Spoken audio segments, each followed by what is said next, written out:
आइए इस्लाम की हक्कानियत को बबांगे दुहल कुरान पाक की आयात की रोशनी में और अहादीसे नबविय्या की रोशनी में खूबसूरत अंदाज में बयान करने वाली सलाहियत जनरल सेक्रेटरी जमीयत उलमा लखीमपुर मेरे इंतहाई मुशफ़िक़ व करम फरमा हजरत मौलाना मोहम्मद अखलाक का कासमी बाराबंकवी हमारे बीच तशरीफ फरमा है। इस वक्त मैं उन्हें आवाज दे रहा हूँ, मुल्तमिस हूँ कि आप तशरीफ लाएं और अपने नासिहाना कलिमात और मवाइदे हसना से हम तमाम सामीन को महसूस फरमाएं। अस्सलामु अलैकुम व रहमतुल्लाहि व बरकातुहू।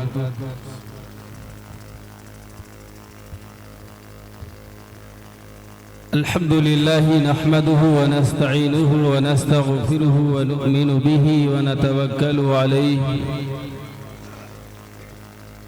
व नऊज़ु बिल्लाहि मिन शुरूरि अनफुसिना व मिन सय्यिआति अअमालिना मन यहदिहिल्लाहु फला मुज़िल्ल लहु व मन युज़लिलहु फला हादिय लहु व नशहदु अन ला इलाहा इल्लल्लाह व नशहदु अन्न सय्यिदना व सनदना व मौलाना मुहम्मदन अब्दुहु व रसूलुहु। अम्मा बाद फ़अऊज़ु बिल्लाहि मिनश शैतानिर रजीम बिस्मिल्लाहिर रहमानिर रहीम यूतिल हिकमत मन यशाउ व मन यूतल हिकमत फ़क़द ऊतिया खैरन कसीरा व मा यज़्ज़करु इल्ला उलुल अलबाब। सदक़ल्लाहुल अज़ीज़। वान इब्न अब्बास रज़ियल्लाहु अन्हु अन्ना रसूलुल्लाह सल्लल्लाहु अलैहि वसल्लम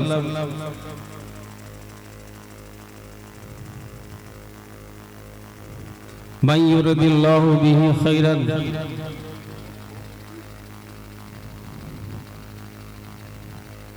युफ़क़्क़िहुहु फ़िद्दीन औ कमा क़ाल अलैहि सलातु वस्सलाम। वक़ाल फ़ी मौज़िअ आख़र क़ाल रसूलुल्लाह सल्लल्लाहु अलैहि वसल्लम ला तहक़िरन्न मिनल मअरूफ़ शैअन फ़इन लम तजिद फ़ल्का अख़ाका बिवजहिन तल्ख़ औ कमा क़ाल अलैहि सलातु वस्सलाम। मोहतरम बुजुर्गों और अज़ीज़ साथियों,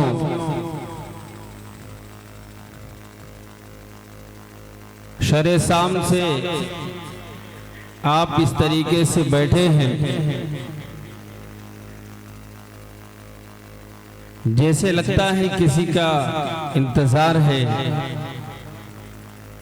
और होना भी चाहिए। इसलिए दुनिया की तारीख में सबसे जो अहम बात है और जिसको मुअर्रिखीन ने तमाम अक्लमंद लोगों की जमात ने ये बाकायदा दुनिया वालों को अपनी तहरीरी शक्ल में भी हवाला देकर कहा है हर जमाने के लोगों से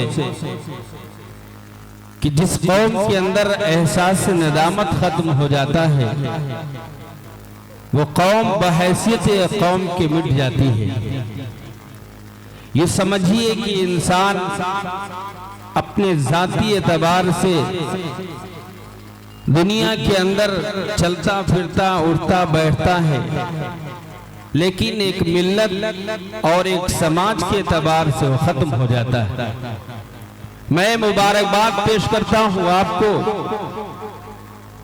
कि आप अपने उलमा के इंतजार में अपने उलमा से दीनी बात सुनने के लिए मुकम्मल तरीके से बेदार हैं और मैं उम्मीद कवी करता हूं कि जो इस वक्त भी इधर उधर टहल रहे हैं वो जरूर आके जलसागाह में बैठेंगे और अगर इंतजाम कम है तो मैं इंतजामिया कमेटी से दरख्वास्त करता हूँ कि वो कोई इंतजाम फिलफौर अगर हो सके तो करें। बहुत खूबसूरत निजामत हजरत मौलाना मोहम्मद कासिम उस्मानी साहब जो हमारे साथियों में से और बहुत करीब लोगों में हैं, जिनके घर पे काफी आना जाना बचपन में रहा, 7-8 साल तकरीबन आपके वालिद मोहतरम की शफकतें मुझे भी मिली और एक घर जैसा माहौल रहा। खूबसूरत निजामत आप उनसे समाअत फरमा रहे हैं। इसके साथ साथ आपने माली एतबार से जो आपने मेहनत और कुर्बानी दी, अपनी हैसियत के एतबार से अपना थोड़ा माल जो आपने खर्च किया है, हजरत मौलाना सईदुर रहमान साहब दामत बरकातहुम, ये इस इलाके के नहीं बल्कि इस वक्त हम जैसे नौजवानों के सरपरस्त हैं, वो चाहे लखीमपुर, बाराबंकी हो या सीतापुर, अल्हम्दुलिल्लाह आपकी सरपरस्ती का हम सब पे साया ताबीर कायम फरमाए। इसके साथ साथ आपके इस इलाके से उठकर अल्लाह तबारक व तआला ने हजरत मौलाना अब्दुल करीम साहब को शम्सुल उलूम फतेहपुर, बड़ा इदारा है, तकरीबन हमें लग रहा 3,3500 बच्चे होंगे। इतनी बड़ी तादाद को, जहां दूसरी तरफ छोटे छोटे इदारों में 100 की, 125 की, 150 बच्चों की तादाद होती है, आपके यहाँ असातिज़ा की माशाअल्लाह वो तादाद है और अपनी पूरी जिम्मेदारी के साथ वहाँ इस काम को अंजाम देकर अपने इलाके को भी देखते हैं। शाम आपके हवाले, सुबह फतेहपुर, बड़ी कुर्बानी है। अल्लाह इनकी इस मेहनत और कुर्बानी को कबूल फरमाए और बड़ी संजीदगी के साथ जिनके अल्फाज पे, जिनके नात की जो कलाम और अशार थे उन पे बड़ी तवज्जो के साथ, ऐसी आपकी तवज्जो मरकूज थी जैसा लगता था कि आप सुनना चाहते हो। वक्त की किल्लत दामनगीर रही तो हजरत कारी साहब ने भी बहुत मुख्तसर वक्त लेकर बहुत उम्दा नात पेश की। अल्लाह इनके इस पढ़ने को कबूल फरमाए और जिस मदरसे की दारुल निजामिया हाफिज शफकत साहब, हाफिज असलम साहब काफी दिनों से राब्ते में हैं, अल्लाह ने आज की ये रात, जिस रात और जिस जलसे के लिए पहले से बहुत मेहनत कर रहे हैं, अल्लाह इनकी मेहनत को कबूल फरमाए। आज अल्हम्दुलिल्लाह आप सब इनकी मेहनत पर एक मदरसे के नाम पे आप जमा हुए जलसे के लिए सुने। अल्लाह इस तौफीक रज़ानी को कबूल फरमाए। एक जो माहौल है और हम सब की एक ख्वाहिश है, जिस ख्वाहिश के खिलाफ हम और आप ये देख रहे हैं कि वक्त ने करवटें बदल दी और वक्त ने उस कौम को जो पैदाइशी कौम है उसका एहतराम किया। कहीं न कहीं हमारे दिल के अंदर ठेस पहुंची जब हमारी तारीखों को भुलाया, हमारे मदारिस को बदनाम किया गया, हमारे अपने लोगों को ऐसे जलील किया गया कि ऐसा हमें लगता है, आज हम मैं कहता हूँ बबांगे दहन, कि कोई अच्छी चीज के बदले एक बुरी चीज थोप दी गई हो।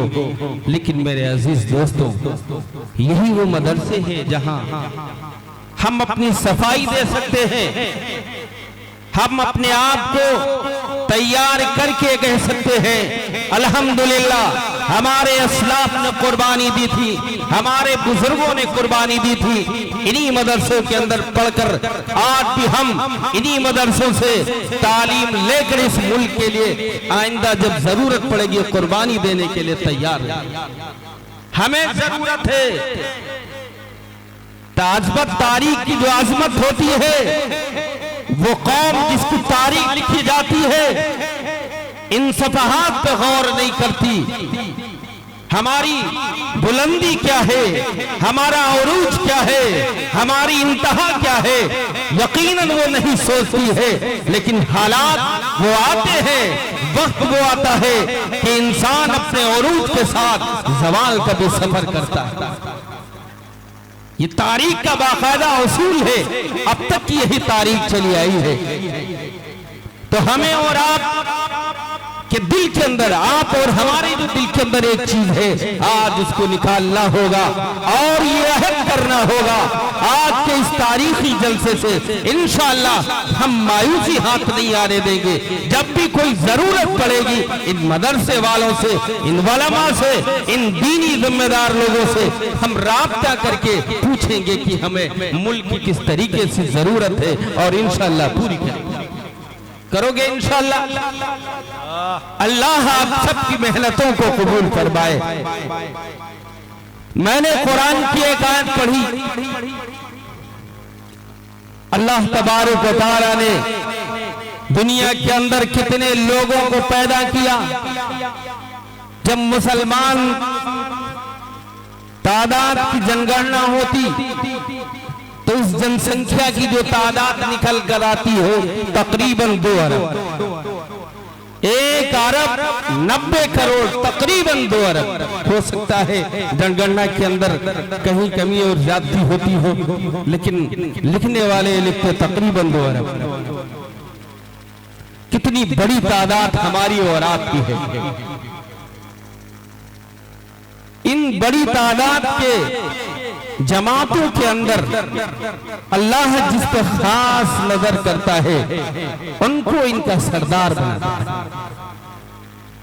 इन मदरसे वाले में देखिए, इन मदरसे वाले जिम्मेदारों को तो इसमें बच्चे पढ़ते, अल्लाह तबारक व तआला इन मुसलमानों में इनको जो शान देता है और पूरी मखलूक के अंदर और मजीद बढ़ जाए, ये आपको समझाने के लिए मैं कह रहा हूं, वरना सारी मखलूक के अंदर अल्लाह ने जो इन्हें इज्जत दी है वो हम और आप सब जानते हैं। तो मैं मुबारकबाद पेश करता हूं उन हाफिजों को जिनको अल्लाह ने चुना है अपने काम के लिए और जिनके सीनों को अल्लाह तबारक व तआला ने खोला है कुरान महफूज करने के लिए। ये वो कुरान है कि जिसके आते ही एक अजीब हलचल मच गई कुफार। अब देखिए 500 साल गुजर गए, कोई नबी नहीं आया। उस दौर के अंदर अल्लाह तबारक व तआला ने मक्के के अंदर एक नबी भेजा। कौन सा मक्का? ये कौम ऐसी 2 मुतमद्दिन कौमों के दरमियान में थी जिसका ताल्लुक तालीम से था ही नहीं, जाहिल कौम। हाँ, कुछ ईरान से हुदूद लगी थी, इराक वगैरह, जो वहां से ईरानी तहजीब से, उसकी सकाफत से मरूफ थे। और कुछ मुल्क शाम का जो रोम से हिस्सा लगा था, यानी रूमी जो है तहजीब उन पर गालिब थी। लेकिन आप और हम सब ये जानते हैं ऐसे जाहिल लोग थे कि आज भी दुनिया निशाना बनाती है और आज भी दुनिया सवाल डालती है और ये कहती है इस उम्मत के उलमा से, इस उम्मत के जिम्मेदारों से, इस उम्मत के लोगों को ललकारती है और दुनिया ये कहती है, दुनिया खास में खास कर यहूदी ये सवाल डालते हैं अल्लाह तबारक व तआला ने मक्के का इंतखाब क्यों किया? अल्लाह तबारक व तआला ने इन सहाबा का इंतखाब क्यों किया जो पूरी दुनिया के अंदर नौज़ुबिल्लाह जाहिल कहे जाते हैं? अल्लाह तबारक व तआला ने आप सल्लल्लाहु अलैहि वसल्लम का इंतखाब क्यों किया? ये बाकायदा सवाल आते हैं, हमें और आपको बताना, लेकिन हम पढ़े नहीं। जाहिर बात है जो पढ़ा होगा वही समझाएगा। आज अहद करो कि इंशाअल्लाह हम हर सवालों को खुद समझेंगे और अगर वक्त हमारे पास नहीं अपने बच्चों को इंशाअल्लाह ये दीनी तालीम दिलाएंगे। दिलाओगे इंशाअल्लाह। आप अहद करो, आप बताओ दुनिया वालों को कि हमारे सहाबा कैसे थे, आप बताओ दुनिया वालों को हमारे आका कैसे थे, आप बताओ दुनिया वालों को मक्का की सरजमीन कैसी थी, आप बताओ दुनिया वालों को अल्लाह तबारक व तआला ने इन तमाम लोगों का जो इंतखाब किया, रब जुल जलाल की कसम, लाओ सहाबा के सामने कोई ऐसी जमात दुनिया की खड़ी करो, लाओ मक्के की सरजमीन के सामने कोई दुनिया का ऐसे बीच का कोना दिखाओ, लाओ आप वसल्लम की ज़ात अक़दस की तरह कोई दूसरी शख्सियत दिखाओ। अल्लाह की कसम नहीं मिलेगा। मुसलमानों, तुम्हारी जिम्मेदारी है, आप यह करो, हम सहाबा की तर्जमानी करेंगे, हम नबी की तर्जमानी करेंगे, हम मदरसों के जरिए से इस्लाम की तर्जमानी करेंगे और बताएंगे दुनिया वालों को नहीं, हमारे अल्लाह ने जो इंतखाब किया, आओ हम बताते हैं, सहाबा की लगन को बताते हैं, सहाबा की शुभ-शाम को बताते हैं, आओ हम सहाबा की उस जमीन को बताते हैं, सहाबा की मेहनत को बताते हैं। हाँ हाँ, यही वो सहाबा है जो आके सुफा के मदरसे में पढ़ जाते हैं।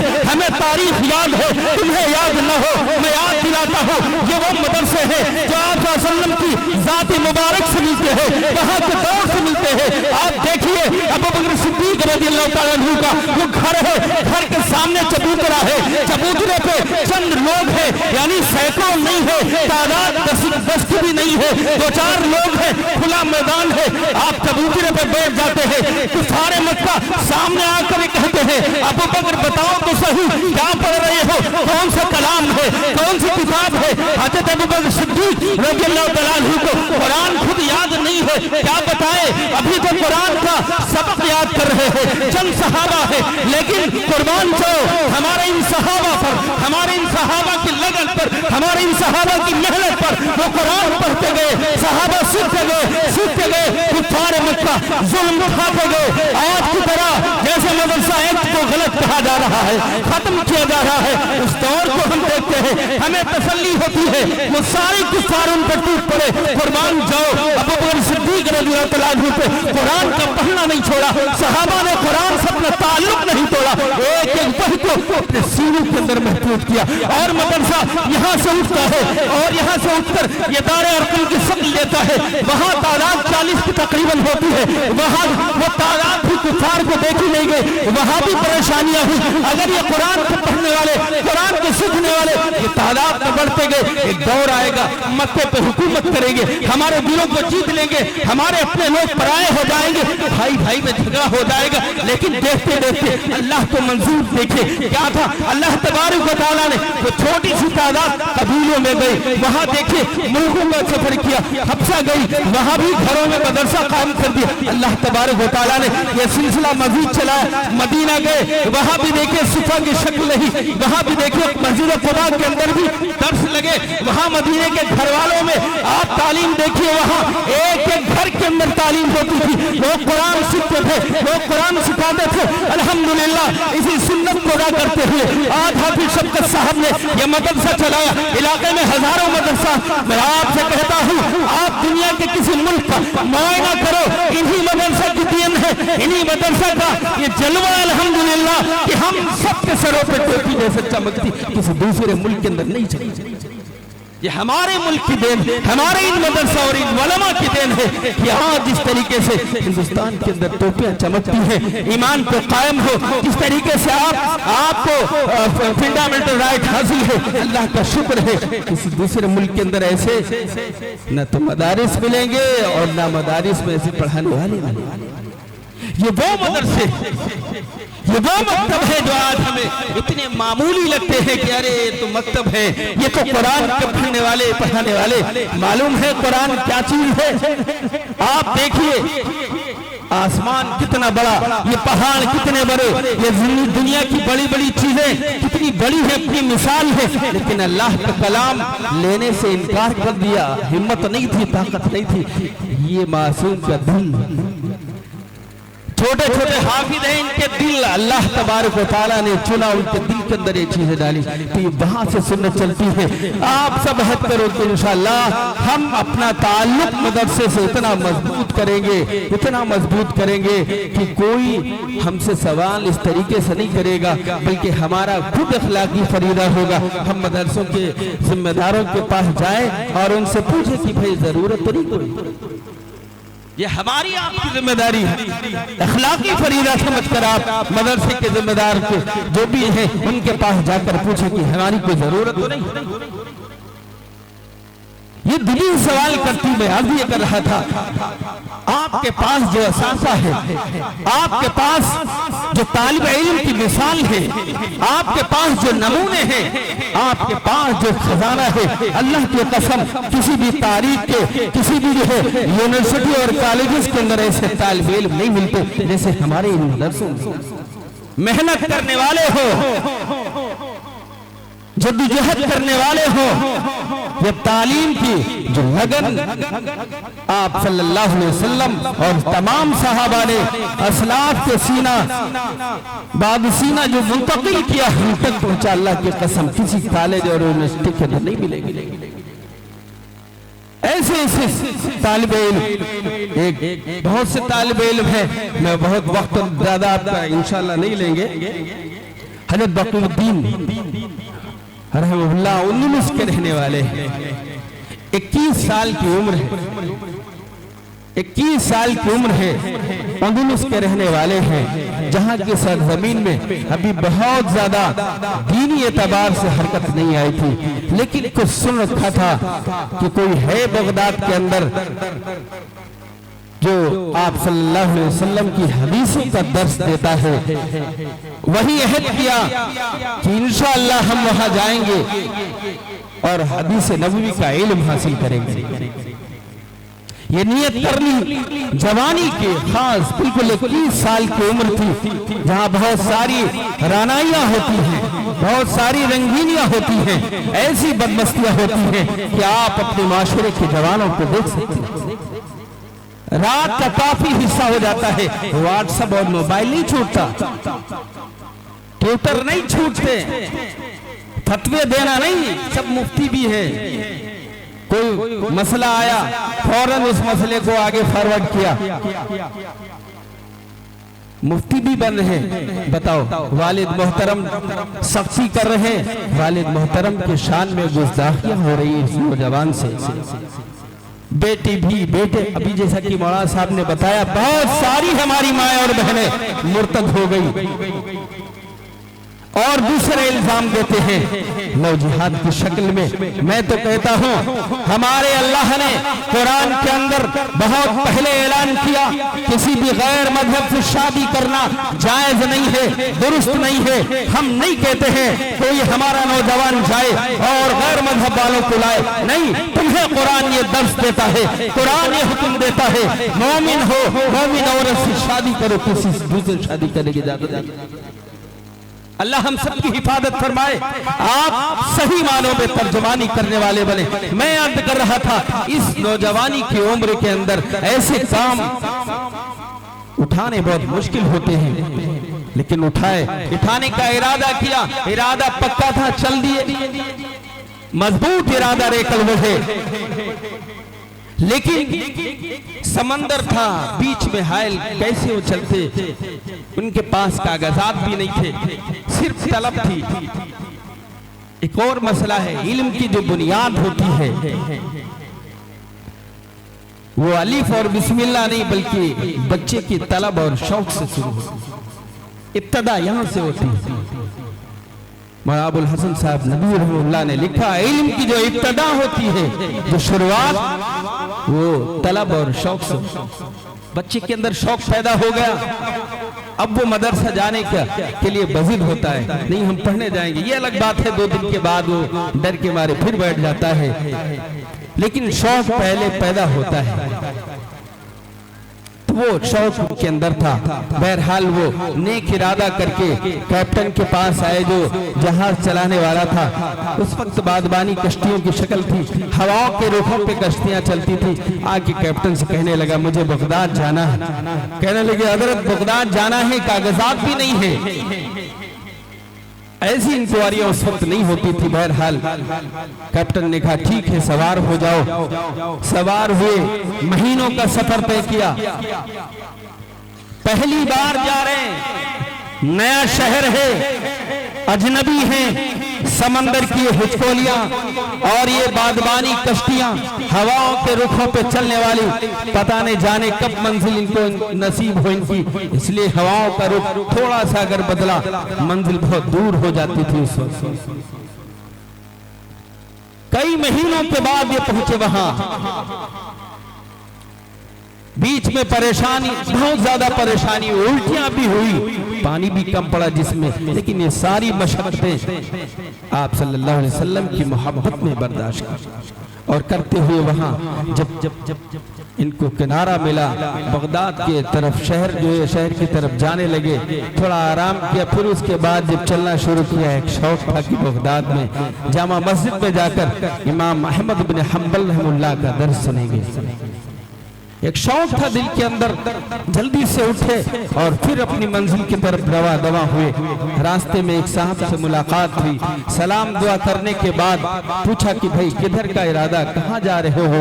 कहा मैं बगदाद शहर जामा मस्जिद में इमाम अहमद बिन हंबल रहमतुल्लाह का दर्स सुनने जा रहा हूं। उस अजनबी शख्स ने कहा आपकी हसरतें और जो तमन्नाएं हैं वो मचल के रह जाएंगी, ये मुराद आपकी पूरी होने वाली नहीं है। इमाम अहमद इब्न हंबल रहमुल्लाह को नजरबंद कर दिया गया है, अब वो दर्स नहीं देते। अब आप सोचिए कहां ऐसे तालिब इल्म है किसी के पास, आप खंगालिए तारीख को देखिए, ऐसी बेलौस मोहब्बत करने वाले, ऐसे शौक और जौक के अंदर झूम कर दर्स हासिल करने वाले कहीं नहीं मिलेंगे। कहने लगी हाय क्या होगा मेरा, लेकिन नेक इरादा था। थोड़ी देर के बाद वो फिर सोचने लगे चलो किसी का तो दर्स होता होगा, उनका दर्स सुनेंगे। ये नियत करके आए, शहर में ठहरे। सुबह हुई, थकान बहुत ज्यादा बहरहाल हुई, सुबह हुई, सुबह गए जामा मस्जिद में, देखा किसी का दर्स चल रहा। पूछा तो मालूम हुआ यहया इब्न मुईन रहमुल्लाह का दर्स चल रहा। आप उनके दर्स में शरीक हुए, ये भी बड़े आलिम थे। आपकी मजलिस में एक उसूल था कि जितने भी मजलिस में लोग बैठते थे हर शख्स को एक सवाल करने का हक था, दूसरा नहीं, और वो खुद करे या दूसरे से कराए, सवाल सिर्फ एक ही सुनते थे हजरत। खैर ये मजलिस के आदाब और उसूल बिल्कुल वो वाकिफ नहीं थे। हजरत बकीउद्दीन रहमुल्लाह वो खड़े होकर कहने लगे हिशाम इब्न अम्मार के बारे में आप क्या जानते हैं, बताएं जरा। शेख यहया इब्न मुईन रहमुल्लाह ने पूरी बात बताई। फिर उसके बाद दूसरा सवाल किया अहमद इब्न हंबल रहमुल्लाह के बारे में आप क्या कहते हैं। एक सन्नाटा छा गया मजलिस में, लोगों ने बिठाया कि एक सवाल किया जाता, यहाँ दूसरे सवाल की इजाजत नहीं। तो कहा मैं अजनबी मुसाफिर हूँ, बिल्कुल नया मुसाफिर हूँ, मुझे इस मजलिस के उसूल और आदाब नहीं मालूम, मैंने दूसरा सवाल कर लिया, आप जरा बताएं तो सही, इस गरीब मुसाफिर पे रहम खाएं। बहरहाल एक सन्नाटा था, डरते थे लोग कहीं अहमद इब्न हंबल रहमुल्लाह के नाम पे मुझे भी जेल न हो जाए, सजा न हो जाए। किसी की आवाज नहीं निकली, लेकिन दोबारा फिर पूछे जाने पे यहया इब्न मुईन रहमुल्लाह ने कहा वो अपनी मिसाल है, उनकी कोई मिसाल नहीं, हमारे बड़े हैं। जब इस तरीके से तारीफ की वो हजरत बैठ गए। हजरत बकीउद्दीन रहमुल्लाह समझ गए कि वाकई वो जैसे मैंने सुना था वैसे ही आलिम है, मैं उनके नजरबंद से वापिस दोबारा आने का इंतजार करूंगा, वापिस नहीं जाऊंगा। अब वो सोच के कि वापिस नहीं जाना है, ये सोच के वहीं रुक गए। रात भर तरकीबें निकाली, रात भर तरकीबें निकाली, सुबह को उठे, एक कशकोल लिया और फटे हुए कपड़े अपने पैरों पे बांधे। कशकोल ये भिखारी जो हमारे यहाँ देखो कटोरा लेकर चलते हैं, ऐसा लिया। अजरकुम अल्लाह, सदाएं भी दी, अल्लाह तुम्हें अजर देगा, अच्छा बदला देगा। भीख मांगी जाती, जैसे ऐसे भीख मांगने की सूरत अख्तियार की। अब एक नौजवान अगर भीख मांगे आपके सामने कभी आए, आप हजारों ताने देते हो, तुम हट्टा कट्टा मुश्तंडा हो, कुछ काम नहीं कर सकते, तुम्हें ये काम आसान दिखता है आगे भीख मांगने। बताओ कहते हो या नहीं कहते हो? इस नौजवान की कितनी दिल आजारी हुई होगी, कितने ताने सुने होंगे, कितनी परेशानी उठाई होगी, लेकिन अल्लाह के रसूल की मोहब्बत में दर्स नबवी लेने के लिए एक भिखारी का सूट लिबास पहनकर जा रहे इमाम अहमद इब्न हंबल के पास, लेकिन घर भी मालूम नहीं। और उनका घर बताने से हर कोई कतरा रहा था, अगर हम बता देंगे किसी को खबर हो गई तो मेरी खैर नहीं। बड़ी मेहनत और मशक्कत से किसी एक शख्स को तैयार किया। उसने कहा ठीक है, मैं इशारे से बता दूंगा, रुकूंगा नहीं। बहरहाल इशारे से वो जाकर मकान बता के चले आए और फिर दोबारा वो यही भीख मांगने की शक्ल लेकर वो गए। बहुत तेज आवाज लगाई बाहर से, बहुत तेज आवाज अंदर से इमाम अहमद इब्न हंबल रहमुल्लाह कुछ दिरहम लेकर आए कि कोई सवाल कर रहा है, ये चलो उसके कटोरे में डाल दे।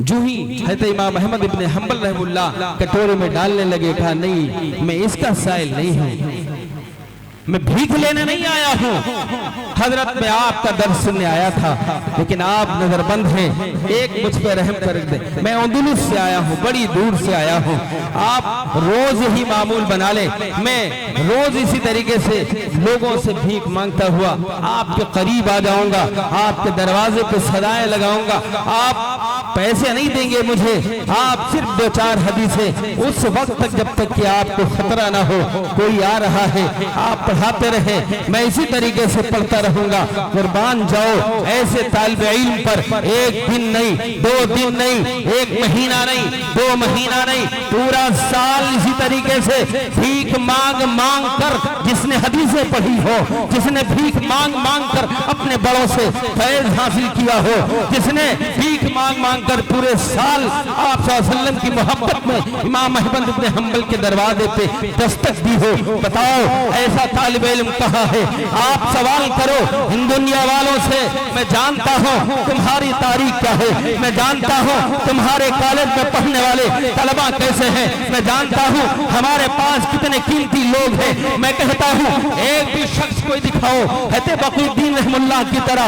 यहाँ तो हकीकत यह है, बाप अगर कोई गरीब हो, बेटा मालदार हो, कोई मेडिकल लाइन से पढ़ रहा हो, कोई इंजीनियरिंग कर रहा हो, कोई ऐसी बड़ी डिग्री कर रहा हो, अगर उसकी पोजीशन डाउन होती है, अगर वो ये समझता मेरी इंसल्ट होगी, बाप का इनकार कर देता, मेरा बाप नहीं है। तुम्हारे पास तो ऐसे लोग हैं, तुम्हारे यहाँ हकीकत है तहजीब तमद्दुन का कोई ख्याल नहीं है, तुम्हारे यहाँ कोई अखलाकी दर्स नहीं है। हमारे यहाँ माशाअल्लाह हमारे ये बच्चे फौरन जो है उस्ताद के अदब में ऐसे झुक जाते हैं, ऐसे अदब करते हैं, ऐसा लगता है ये फरिश्तों की जमात है। अल्हम्दुलिल्लाह ये हमारे मदरसे हैं जिन्होंने ऐसा अखलाक सिखाया, ये हमारे तालिबे इल्म है जिनको अल्लाह ने ऐसे उलमा इन पे डाले कि ऐसे ये बादब हो गए कि लोग देखकर इनके चेहरे पे खुश हो जाते हैं। हमारे पास ऐसे तालिबे इल्म है, हमारे पास झोलियों में ऐसे लोग, तो आप ऐसे तालिबे इल्म बनाओगे इंशाअल्लाह।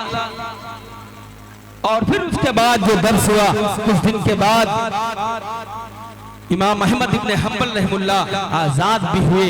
जामा मस्जिद बगदाद के अंदर जब दर्स हुआ, लोगों की भीड़ जमा हो गई, हजारों की तादाद में हजारों की तादाद में भीड़ जब जमा हुई, उस भरी भीड़ के अंदर एक सच्चे तालिब इल्म को पहचान कर आप कहते हैं मुझे यकीन नहीं था इमाम अहमद इब्न हंबल रहमुल्लाह मुझे आगे बुलाएंगे, मुझे करीब करेंगे, मुझे मोहब्बत और प्यार से शफकत से पढ़ाएंगे, मुझे यकीन नहीं था। लेकिन मैंने आपका जो तर्ज देखा, मैंने आपको जो देखा कि आप बहुत ही मुश्किल और बड़ी खूबसूरती के साथ अपनी मोहब्बत का जो वार चलाया और मुझे तमाम लोगों में सबके सामने जो इज्जत दी और आगे बुलाया, मैं नहीं भूल सकता हूँ उस्तादों के इस करम को। बहरहाल ये ऐसे उस्ताद और शागिर्द होते हैं, आपको ऐसे नहीं मिलेंगे।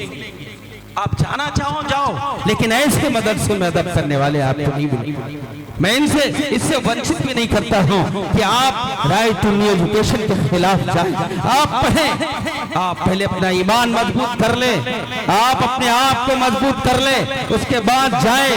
सारे मैदान खाली है, जहां भी आप नजर उठाओ, अगर वो अपने मैदान का वकील है, अपनी वकालत के अंदर ऐसे मजलूमों को सजा दिलाता है, ऐसे जालिमों को रिहाई के पैगाम दिलवाता है, दुनिया थूकती है तुफ ऐसे माशरे पर, तुफ ऐसे पढ़े लिखे वकीलों पर। आप डॉक्टरी की तरफ जाएं, सारा कुल बेचकर अपनी घरवाली या अपनी औलाद और अपने जो है लोगों को बचाने के लिए कोशिश करते हैं कि हमारा ये मरीज बच जाए, लेकिन डॉक्टर को रहम नहीं आता, उसको रहम नहीं आता, बिल पे बिल पेश करता है। इस तरीके से सारे ये महकमे, ये सारे हल्के इंतजार करते हैं एक ईमान वाले का कि कोई आए और इन मजलूमों को इंसाफ दिलाए, इन गरीब लोगों को इंसाफ दिलाए। अगर कोई इंसाफ दिलाने वाला है, यही ईमान की ताकत है। जब भी कोई गलत करेगा, इसका ईमान रुकेगा नहीं, ऐसा नहीं करोगे इंशाअल्लाह हाफिज बनाओगे। जहां हाफिज बनते हैं उनकी इज्जत करोगे, मदरसे से जुड़ोगे इंशाअल्लाह। तो मैं अर्ज कर रहा था आप सल्लल्लाहु अलैहि वसल्लम पे जब कुरान नाजिल नहीं हुआ, क्या सूरत थी, क्या शक्ल थी उस वक्त, लोग बड़ी इज्जत करते थे। 40 साल तक आपके वो सारे सच्चे लेबिल बाकायदा चस्पा होते रहे, ईमानदार है, सादिक है, अमीन है, बड़े अच्छे हैं। आप जो भी बोलते हैं सच बोलते हैं, किसी के साथ कोई फरेब नहीं करते, मगर नहीं करते, कोई धोखा नहीं देते। लेकिन जब अल्लाह ने कुरान नाजिल फरमाया, उनका बचपना भी उन्हीं लोगों में गुजरा था, बखूबी वाकिफ थे इनसे, जवानी भी गुजरी। लेकिन जब अल्लाह ने वही की शुरुआत की, वही प्लेटफार्म जो आदम अलैहिस्सलाम से लेकर अब तक की चलाया, अल्लाह ने जब वही की शुरुआत की तो सारे मुखालिफ थे। और आप हम सब जानते हैं कि इस्लाम के अंदर जो सबसे पहले वही आई, इक़रा बिस्मि रब्बिकल्लज़ी खलक़, आई या नहीं आई, इसके बाद भी अगर तुम्हें ये कहा जाता हो तालीम तुम्हारे अंदर नहीं, तुम्हारे अंदर तालीम दिलाने की रग़बत नहीं, तुम्हारे अंदर तालीम और पढ़े लिखों की कोई इज्जत नहीं, हमारे माशरे के नौजवान भी बहक जाते हैं, अजीब सजीब बात करते हैं। मैं कहता हूँ आओ देखो तो सही, कुरान तुमसे तुम्हारे सवालों को भी मैं समझता हूँ, और कुरान मुझसे क्या कहता है, इतनी सख्ती के साथ पढ़ने की बात करता है, और ये भी कहता है कि तुम मांगो। हमारे आका की तो आदत थी, इल्म की ज़्यादती की दुआएं मांगते थे, और आप तुम ऐसे दूर हो गए, अल्लाह खैर फरमाए, ऐसे दूर हो गए कि ऐसा लगता हमारा इससे कोई ताल्लुक ही नहीं।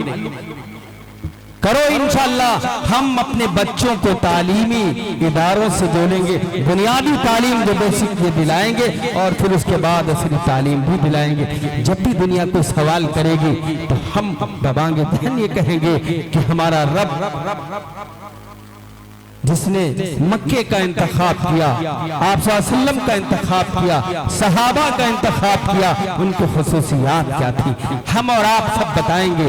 बताओगे इंशाअल्लाह। अगर आप ये सच्चा वादा लेकर जाओगे तो मुझे उम्मीद कवी है कि जो आज हाफिज जी ने प्रोग्राम कराया है, जो जलसा कराया है, वो कामयाब हो जाएगा। आप अपने बच्चों को पढ़ाने पर पूरी तवज्जो देंगे।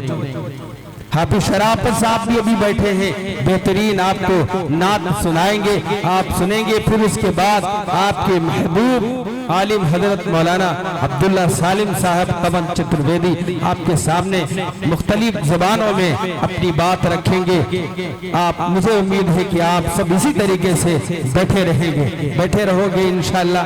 अल्लाह ने कुरान के अंदर फरमाया, जो मैंने आपके सामने रखी, कि अल्लाह जिसको चाहता है हिकमत का इल्म देता है, और किसको देता है? जिसके साथ भलाई का मामला, अच्छा जो होता है अल्लाह भलाई का मामला उसके साथ उसको हिकमत का इल्म देता है। हिकमत क्या चीज है, इसके लिए बहुत वक्त हमारे पास नहीं है। और दूसरी मैंने एक हदीस पेश की आपके सामने, आप सल्लल्लाहु अलैहि वसल्लम ने फरमाया, यही बिल्कुल इसी के मुतरादिफ फरमाया कि जो जिसके साथ अल्लाह भलाई का इरादा करता है उसे दीन की समझ अता फरमाता है, दीन की समझ अता फरमाता है। अब दीन की समझ, मुझे उम्मीद है कि आप सब ये समझ गए होंगे थोड़ा बहुत कि तालीम कितनी जरूरी चीज है। ताने नहीं देंगे।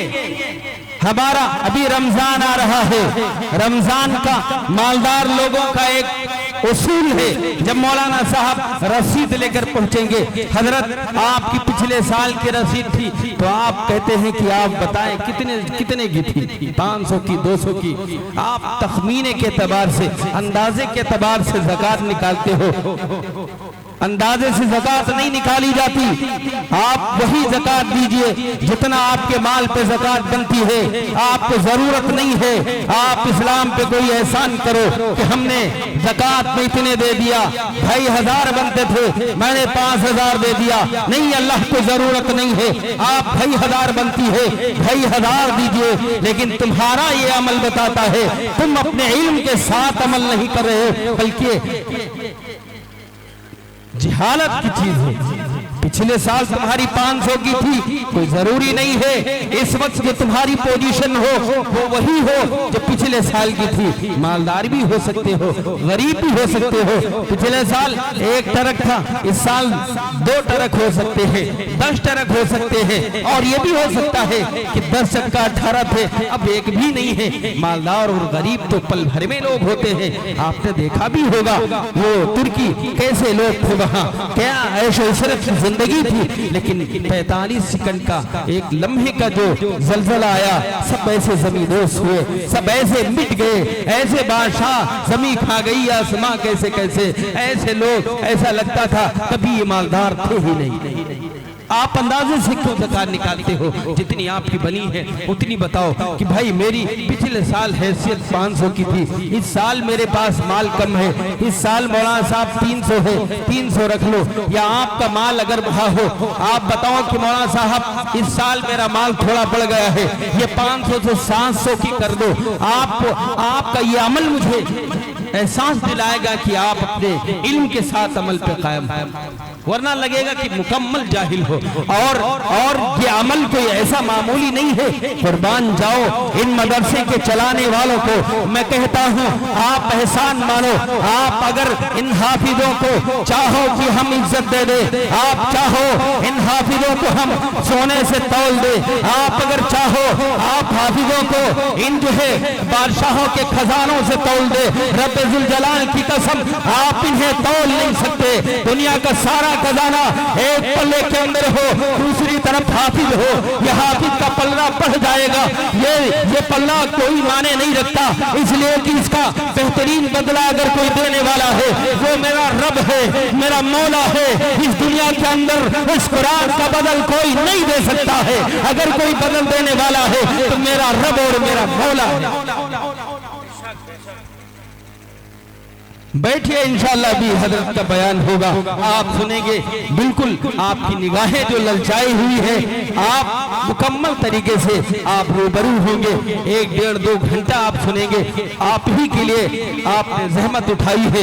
मैं अर्ज कर रहा था, इन हाफिजों को हकीर नहीं समझना है, इन हाफिजों को कमजोर नहीं समझना है। ये नहीं समझना हो ये दीनी मदारिस है, दीन के पढ़ाने वाले लोग हैं, ये हकीर से लोग हैं। नहीं, ये वो जमात उलमात हैं जिनके चेहरों पर, जिनकी शख्सियत पे, जिनके इदारों पे अल्लाह तबारक व तआला रहमतें भेजता है और वो रहमतें सारी बस्ती में मंडराती है। इनके चेहरों को देखकर फरिश्ते रश करते हैं। इनके अमलों पे कुर्बान जाओ, इन हाफिजों पे, इन आलिमों पे, इन कुर्रा पे, इन मदरसे वालों पे कि तुम्हारे खूबियों में हाथ डालते हो कि आप कुरान को पढ़ रहे, आपके बच्चे, आप थोड़ा सा ताउन कर दे, आप थोड़ी सी मदद कर दे।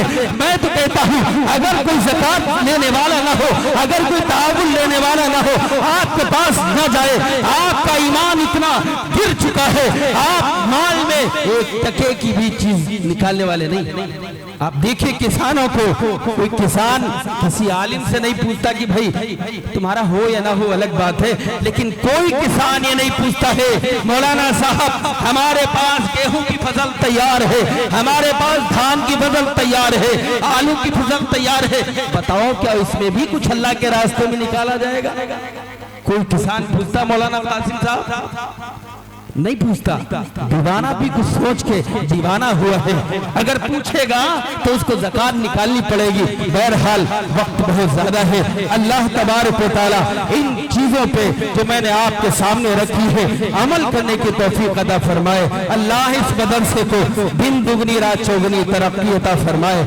अल्लाह मौलाना के इस मशक्कत भरे सफर को बेहद कबूल फरमाए। अल्लाह तबारक व तआला तमाम शुरका की शिरकत को कबूल फरमाए। वाखिर दावाना अनिल हम्दुलिल्लाहि रब्बिल आलमीन।